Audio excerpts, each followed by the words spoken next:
Dokter, jadi sebenarnya fase ketika orang digigit anjing itu bagaimana kalau anjing itu memang terbukti rabies? Kalau anjing itu memang rabies, itu aja ya. Hmm. Kalau anjing itu rabies, tergantung tadi tergantung kepada jenis lukanya. Kalau luka gigitan, apalagi luka gigitan itu besar, kemudian dekat ke otak atau di kaki atau di jari-jari atau di lengan, maka dia akan cepat masa inkubasinya. Kemudian dia ada fasenya. Pertama fase prodromal namanya itu, yaitu fase setelah masuk virus, virusnya berkembang di luka itu, bereplikasi dia, timbullah gejala demam, sakit kepala, sakit tenggorokan. Itu sama seperti demam-demam akibat virus yang lain. Setelah masuk fase demam, kemudian dia masuk ke fase yang lebih jauh dengan gejala yang khas.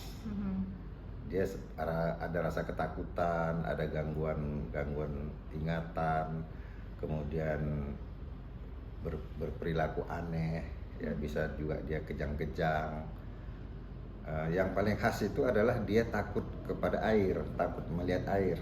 Karena kalau dia nampak air, dia tenggorokannya itu akan mengalami kram. Nah, jadi itu yang khas yang disebut dengan hidrofobia. Itu gejala khas karakteristik untuk rabies pada manusia. Lalu kemudian masuk ke fase berikutnya, ada fase paralitik. Fase paralitik itu terjadilah kelumpuhan. Virusnya tadi udah menjalar ke otak melalui serabut-serabut saraf di perifer sampai ke otak, dan di otak dia akan menyebar lagi terus ke seluruh daerah otak, terutama yang paling mematikan itu daerah batang otak. Karena daerah batang otak itu pusat semua ya, termasuk pernapasan. Dan apabila terjadi kelumpuhan otot-otot, disebut dengan paralisis. Kalau dia terjadi pada otot-otot jantung atau otot pernapasan, maka pasiennya meninggal. Jadi dikatakan hampir 100% pasien rabies itu meninggal karena belum ada obat yang bisa menghilangkan kalau dia sudah sampai ke otak. Nah, oleh karena itu perawatan di rumah sakit hanya perawatan untuk sekedar menenangkan pasien, ya. Biasanya pasiennya itu diikat supaya jangan gelisah, ya sekedar itu saja, menunggu kematian. Oh, artinya sudah bisa dipastikan kalau digigit anjing rabies, pasiennya akan mati. Sudah hanya dipastikan. menunggu fase Iya. sampai kepada tahap yang paling kritis itu tadi, dok, Iya. ya, hingga kematian. Makanya yang paling penting ketika seseorang digigit anjing, yang paling penting pertama, anjingnya itu harus diobservasi. Kalau anjingnya itu hilang atau anjingnya itu tidak dikenal, kita anggap aja rabies, maka dilakukan vaksinasi. Vaksinasi dilakukan sesegera mungkin Terhadap yang digigit? yang digigit. Di samping perawatan luka tadi ya, lukanya harus dibersihkan dengan sabun, diberi antibiotik juga perlu. Kemudian vaksin segera diberikan supaya mencegah segera terbentuk antibodi sehingga virusnya tidak sampai menyerang ke saraf-saraf otak itu. Artinya masih ada yang bisa dilakukan, masih bisa diselamatkan dong berarti, dok? Biasanya bisa.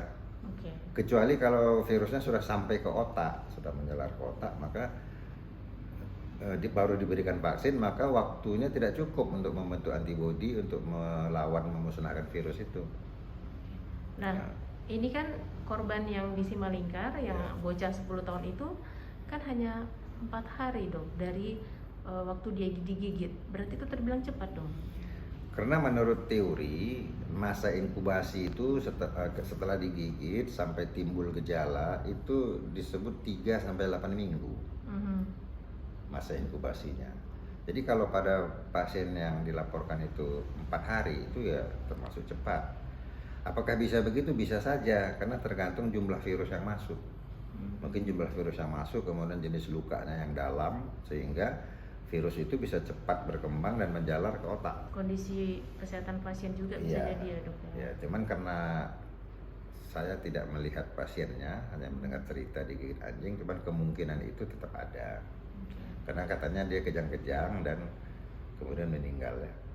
Nah, jadi yang paling khas itu yang dipastikan ada gejala hidrofobia itu. Hidrofobia.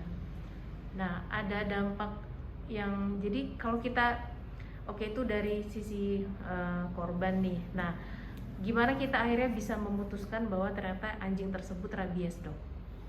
Kalau misalnya anjingnya itu ditemukan, kemudian anjingnya mati, atau anjingnya itu dibawa ke laboratorium peternakan, diperiksa otaknya, dibunuhlah anjingnya ya, atau anjingnya sudah mati, diperiksa otaknya, nanti secara laboratorium bisa dipastikan bahwasanya anjing itu rabies. Ada tanda-tanda khas pada otak itu yang bisa dilihat yang memastikan itu rabies. Oleh karena itu rabies ini kan disebut zoonosis, artinya penyakit yang terdapat pada hewan bertulang belakang yang bisa menular pada manusia, dan ini penularannya langsung. Oke. Nah, dokter punya saran bagi masyarakat yang punya anjing peliharaan, Dok? Sebenarnya itu ranah dari Dokter hewan ya, peternakan. Tetapi karena dia berdampak kesehatan juga ada pedoman-pedoman, misalnya anjing itu bisa dilakukan vaksinasi terhadap rabies. Kemudian orang-orang juga bisa divaksin, orang-orang yang berhubungan dengan laboratorium rabies atau berhubungan dengan anjing itu bisa dilakukan vaksinasi yang disebut dengan pre-expose prophylaxis. Ada vaksinnya. Jadi mungkin bisa berkonsultasi dengan dinas peternakan. Jadi masalah rabies ini, daerah-daerah endemik rabies ini kalau di Medan memang ada beberapa kecamatan itu ya, termasuk kecamatan Medan Selayang, Simalingkar itu, termasuk banyak kasus gigitan anjing. Dan itu dinas kesehatan biasanya bekerja sama dengan dinas pertanian, kadang-kadang pertanian kan bergabung dengan peternakan untuk menangani hewannya. Jadi tindakan kita untuk pencegahan adalah tindakan pada hewannya. Nah, kemudian kalau bisa tentunya hewan-hewan seperti anjing ini dijagalah jangan berkeliaran, dan korbannya memang selalu anak-anak. Kenapa gitu, Dok? Ya anak-anak yang sering bermain kan di luar, sering mengganggu-ganggu anjing atau gimana. Nah, kalau orang dewasa kan mungkin tahu dia ketika ada anjing dia bisa lebih hati-hati, walaupun tidak tertutup kemungkinan dewasa juga ada. Terima kasih, Dok. Ya. Baru ketemu sama Dokter Umar Zain, ngobrolin tentang bahayanya gigitan anjing rabies. Terus pokoknya lengkap deh keterangan dari dia tadi. Dan ternyata kasus rabies di Medan itu cukup tinggi, terutama beberapa daerah yang memang masyarakatnya itu banyak memelihara anjing. Sarannya tadi bagi mereka yang punya peliharaan anjing, termasuk yang memelihara juga harus divaksinasi seperti itu. Kemudian harus betul-betul anjingnya kalau bisa dikurung supaya tidak melukain orang lain, apalagi kalau anjingnya itu tidak divaksin rabies. Itu membahayakan dan mematikan, pemirsa. Oh my god. Thank you for watching. Jangan lupa like, comment, and subscribe. Assalamualaikum, sampai jumpa.